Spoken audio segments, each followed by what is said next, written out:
What's going on YouTube? So in front of me on the left is my 2012 Yamaha R1 with the cross-plane engine.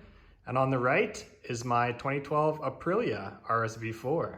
Over the past few years, I've had the absolute pleasure of owning these bikes, and especially at the same time to compare them head to head. And I'm gonna share all my thoughts with you. Initial impressions, pros and cons, basically everything you would wanna know if you're choosing between one of these bikes. And ultimately, I'm gonna tell you which one I'm gonna keep.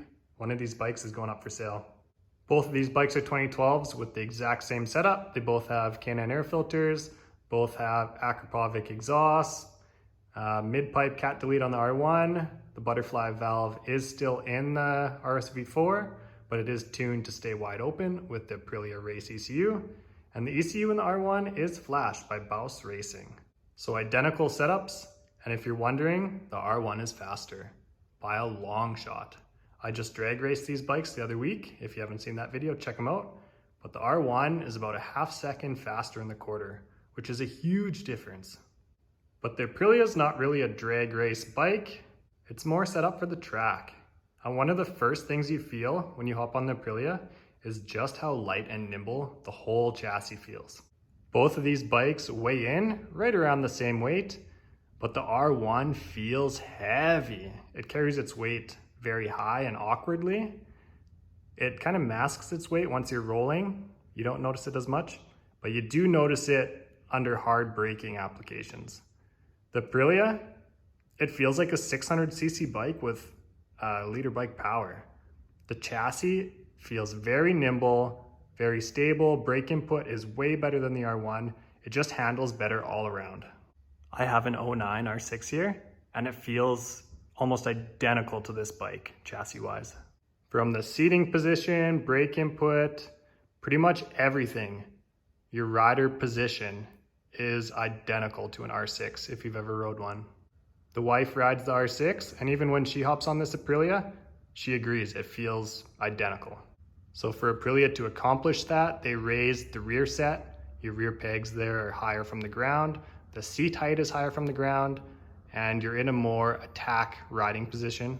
Weird angle, I know, and you probably can't tell, but on this bike, it's identical to the R6. So the seat is so wide, you're kind of sitting on it bow-legged, and it really affects how close your feet are to the ground, makes the bike feel taller than it actually is. I cannot flat foot this bike. I'm pretty close. I'm about 5'10". On the R1, I can flat foot. You kind of have a little narrower stance on the R1 and makes it just easier if you're a shorter rider. And I have never felt brakes as good as these Brembos on the Aprilia. Those 4-piston Brembos are way better than the 6-piston calipers on the R1. So the R1 is more your traditional leader bike riding position. The seat height's a little bit lower, the pegs are a little bit lower, the bike feels a little bit longer. Both of these bikes make very similar power in the high RPM range, but it's the power under the torque curve where the R1 really shines. The mid RPM range, the R1 just hits hard. I really like that because as a daily driver, it has tons of usable power in that low RPM range where you spend most of your time. And without really any rider assist features, it's a more raw bike all around. It does have adjustable traction control that works very well. But other than that, there are no other rider assist features. The Aprilia is very linear power through the entire RPM range. So this makes it very easy to ride, but it almost takes a little bit of that excitement factor away from the bike, for me anyways. If you were using the bike on a track like it's intended for, that's where it would really shine. That smooth throttle input would be a lot less fatiguing throughout the course of the day. And there are so many rider assist features and tech on the Aprilia, it's almost overwhelming. So it has launch control, wheelie control, traction control, quick shifter, and all of these things are adjustable too. And it's just so much, and the display is not that easy to use.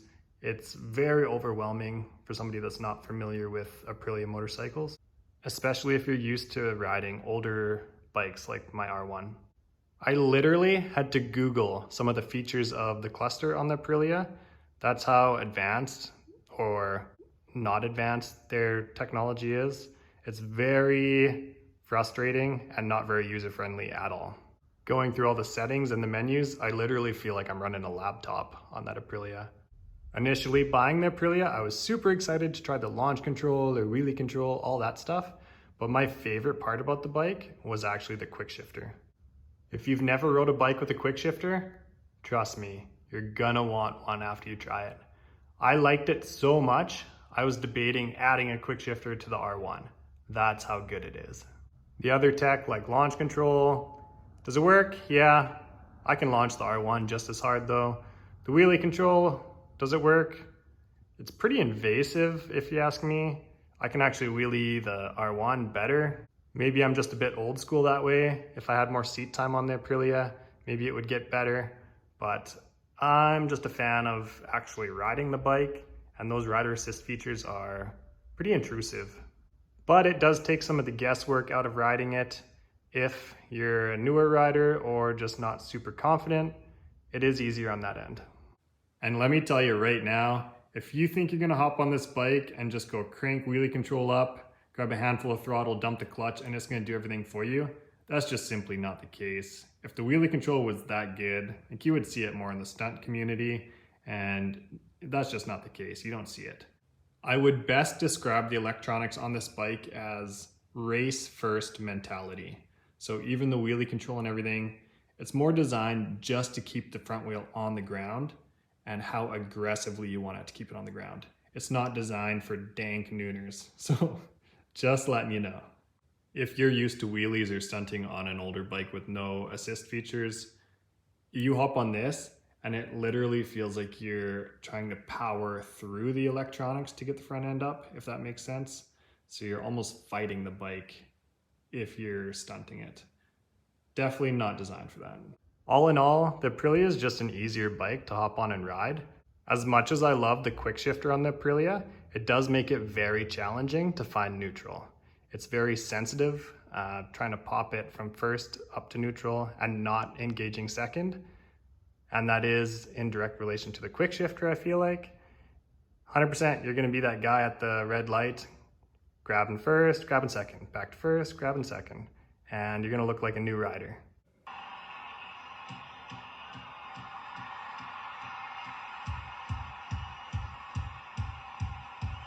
Quick pro tip on the Aprilia to get it into neutral. Do it before you come to a complete stop. When you're at a complete stop, it takes a lot of pressure and it kind of powers through into the next gear. If you're just slowly rolling and kind of popping into neutral quick before the bike is completely stopped, it takes a lot less effort and it stays in neutral position easier. So the input to get it into neutral is very sensitive. Whereas the R1, it's very easy. The shifter in general is very notchy and just easy to know what gear you're in, and kind of has a positive feel for an old school shifter that way. So believe it or not, we do a lot of road trips with these bikes as well. You already know they're not comfortable, not gonna talk about that. But the thing I don't like about the Aprilia is the fuel tank. It is plastic. You cannot add a tank bag to it. Whereas the R1, you can toss a tank bag up there and kind of lean on a little bit, take that weight off your wrists.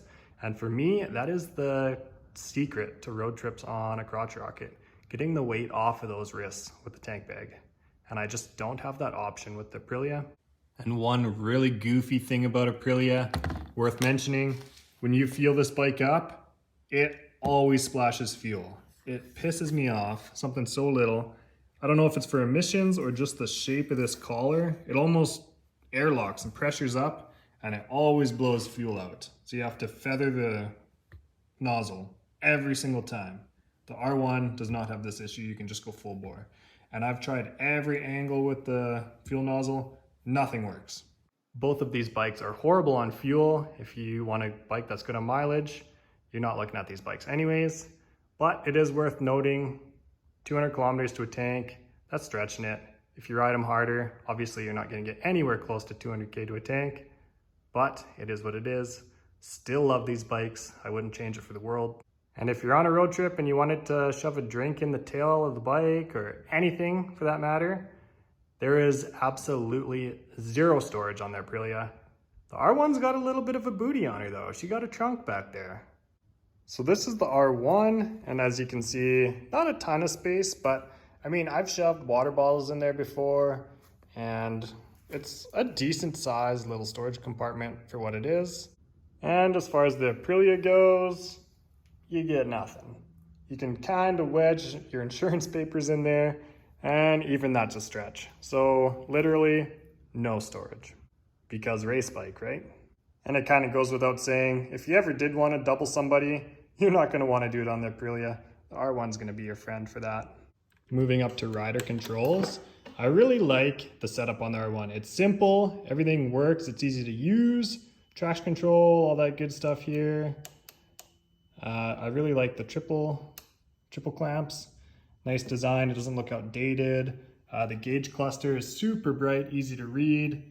And again, just simple all around, your power modes, all that good stuff. Everything simple and it works. Moving up to the Aprilia, this bike's kind of intimidating with how many buttons and just random stuff. Like you got toggle switches, you got plus buttons, minus buttons. I really don't like how these buttons are basically the same. This mode switch and the signal feel very similar with your gloves on. And if you're kind of quick in traffic, half the time you hit the mode switch. You need a lot of seat time to kind of get that button memory feel. So that's a design flaw, I think. Doesn't feel very good until you get a lot of seat time, get used to it. But I'll give Aprilia credit where it's due. The traction control, you can turn it off just by holding the negative paddle on the back of your bars. And you can do that while you're driving. So on the R1, if you want to take traction control all the way off, you have to be at a complete stop and have no throttle input. This bike, you can even have throttle input and play with your traction control settings. So I really like that. Come around a corner, you want to do a wheelie or something, pop traction control all the way off, do your wheelie, and you can turn it back on. All very seamless. Probably one of my favorite features on this bike. The cluster is like literally a laptop. So toggle through some of this stuff.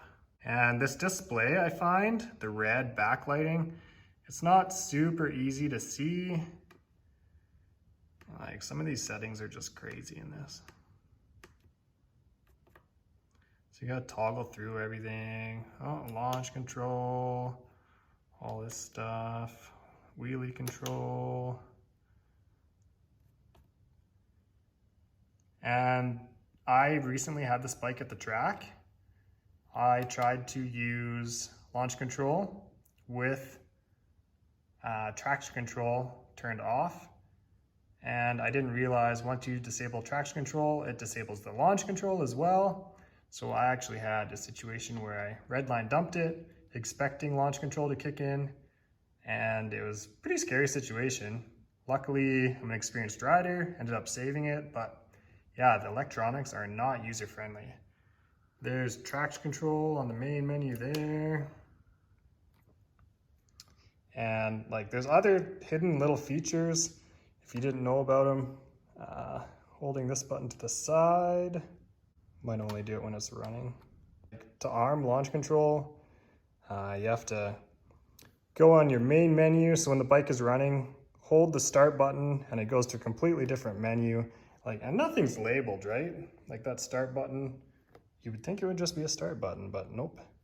And then on your other menu, if you want to arm launch control, you have to hold the plus and minus at the same time and hold your tongue just right, you know, like not very user-friendly at all. And I'll show you this kind of cool feature, kind of useless. So you have your lock column, obviously, and a park lamp setting below this.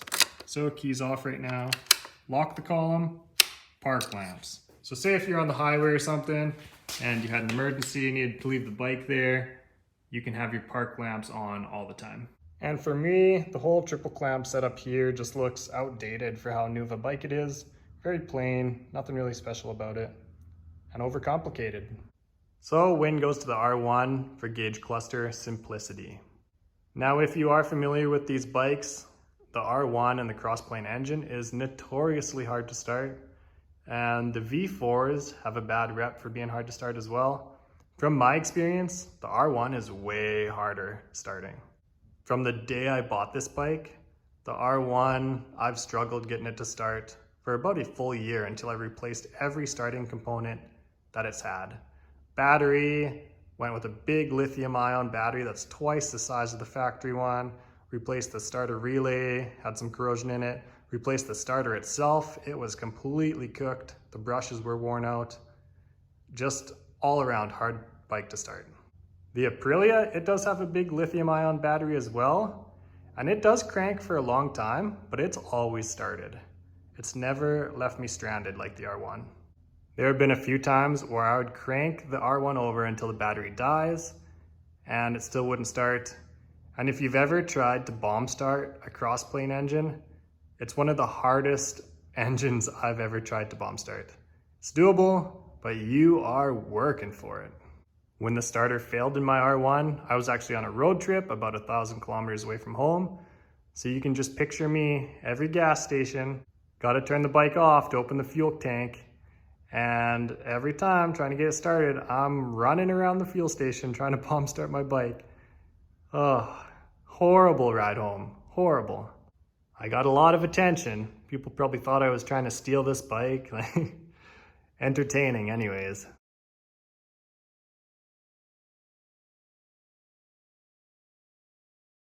Moving to the front end of these bikes and the headlights, I absolutely love everything about the R1. The headlights, the running lights, just the look of the bike in general. Nothing has looked that good. One thing I do hate about the Aprilia is how many times they stamp their logo on the bike. Like, do you know this is an Aprilia? Hey, Aprilia. Aprilia. Hey, APRC, Aprilia. Hey, do you know Aprilia races? Aprilia. Oh, more back here, Aprilia. Hey, Aprilia Racing, they really do race, look at that. Oh, Aprilia, better get our national colors in there too, because everybody loves those. Aprilia. The logo on the bottom of the fairings is the only one that looks good. Everything else kind of sucks. And you can't even peel it off, it's part of the clear coat. Retarded. The murdered out R1 definitely looks better. No logos, just a blacked out R1 badge, just how it should be. As far as the Aprilia, you do have the kind of weird triple headlight design, kind of one of those love it or hate it looks. The headlights do perform decent. The high beams, it's only the single center light. I think that's kind of a fail on Aprilia's part. I think they should have all three lights on at the same time. If you had all three lights on at the same time, the light performance would outperform the R1 for sure. But the R1, both low beams are on at the same time, and you flick to high, both lights stay on as well. The shutters just open and you get a lot more light volume. So I think for high beam or night riding, the R1 lighting performance is a little bit better. As far as character goes, both of these bikes are very unique, tons of character, but with an Italian-made Aprilia, if you have any issues, you're going to be waiting for parts a very long time. Even for me, trying to find an oil filter, I had to special order one and it took 3 days to come in. So if you were on a road trip somewhere and you ran into issues, you might as well just get a plane ticket home, like you're leaving the bike where you break down. At least the R1, it is still unique, but Yamaha is a fairly domestic company. Japanese bikes are fairly reliable that way. And if you do need parts, they're gonna be a lot easier to find. Unless you live in Italy or something, but for the most of us, Yamaha is a fairly worldwide company. I know Aprilias have a really bad reputation for not being reliable.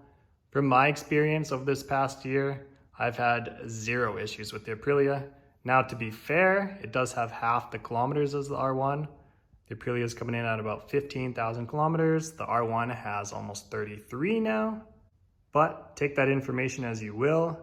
I don't think the reliability issues on the Aprilia are as common as people like to say. It might take a little bit to start noticing performance issues like that. I know valve sets are kind of a big one on the Aprilias. If you're not that handy and can't do it yourself, that is a really big expense. You will be paying more to check valves on a V4 than you will on a traditional inline 4 like the Yamaha. And you are supposed to check the valves almost twice as frequently on the Aprilia. So the cost of ownership is going to be more on the Aprilia. Doing some of the work on this bike myself, I totally get why Aprilia charges more labor to do even basic things, like checking the air filter, for example. On this bike, to get the tank off, there are fuel lines that you have to disconnect. The ECU and a bunch of other electronics are right under the tank, sitting on top of the air filter. This tank does not have a pivot at the back like the R1, so you have to take the whole tank out of the subframe here. The R1 is super simple, it just pivots and you can access everything, no electronics, no nothing, just simple. So overcomplicated maintenance on this bike. It's just more time consuming. You have to really like the bike because everything about it is just a little more expensive. Your insurance is more expensive, which absolutely took me by surprise because I paid $2,000 less for this Aprilia than the R1, and I still pay more for insurance for the Aprilia. And they're both the same year. So that is the one upside of the Aprilia, I guess. You're saving a little bit on that initial purchase, but you're kind of paying for it down the road. So you're not really any farther ahead. At the end of the day, I do like the Yamaha just for simplicity and kind of peace of mind. If anything does break down, I know my season's not over. I can fix it and keep riding later that year. Whereas a breakdown with the Aprilia, your riding season's probably over. One last thing to mention about these bikes, if you use them to daily drive, the Aprilia does take a little bit longer to warm up each morning, but once it is warm, it retains a lot more heat in the frame area here. With the V-style engine, this frame gets so hot, a lot of times you can't even have your leg touching the frame.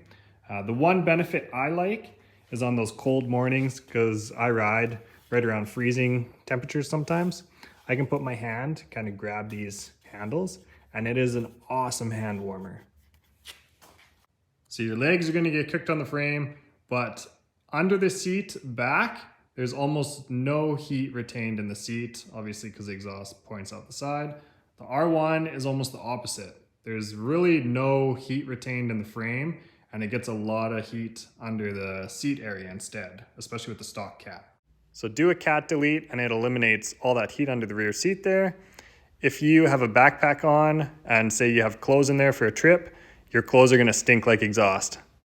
To sum this video up, both of these machines are absolutely incredible. Like I said earlier, I'm very blessed to have the opportunity to ride both these bikes back to back. I love both of them. If I could combine the looks of the R1 with the performance of the Aprilia, that would honestly be the perfect bike for me, but that's not reality. I do have to choose between these two bikes, and I think I'm gonna stick with the Aprilia just because it's still new and exciting to me. I've only had it for a season and I want more time with it. As far as the R1, it is getting a little bit higher kilometer-wise, and I've had it for multiple seasons now, and I think it's just time to move on, unfortunately. I am nervous that a year or two down the road, I will miss the R1 because it's honestly been one of my dream bikes for many, many years. And being all blacked out, Raven Edition, pretty rare bikes where I'm from, and I know I'll probably never find another one, but our summers are pretty short and you can only have so many toys. So I'm gonna enjoy the Aprilia for what it is. And speaking of selling bikes, the R1 and these crossplane engines hold their value extremely well. So that's kind of hard when you're buying one because you got to pay a little bit up front. But when you go to sell it, I'm getting all my money back for this bike. Everybody loves these crossplanes.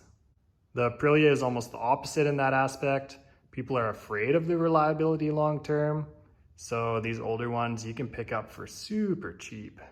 And as long as you're mechanically inclined, I think they're great value for what you get. Personally, I probably wouldn't keep an Aprilia past 30,000 kilometers. So if you're gonna keep a bike long term, I think I'd stick with the Japanese bike. Just a little more peace of mind for long-term reliability. But everybody has their own opinions on that too. Your own personal maintenance goes a long way with reliability. And one last thing to touch on is how these bikes sound. So the V4 in the Aprilia and the cross-plane crank in the R1 actually sound very similar. The R1 just has a slightly deeper exhaust note in person, and the RSV4, it just has a little bit higher rumble to it. I'll toss some audio clips up here for you now.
But hopefully you got a little bit of value out of this video and enjoyed the comparison. I know I've enjoyed every minute of owning these bikes. Absolutely no regrets. They're both amazing machines at the end of the day, no matter what you choose. And if you can find a deal on one or the other, that would honestly be the deciding factor for me, because you'll enjoy either bike that you choose. And if you do have any questions about either bike, drop a comment below and I'll try and answer them as best I can. And we'll catch you in the next one, guys. Cheers.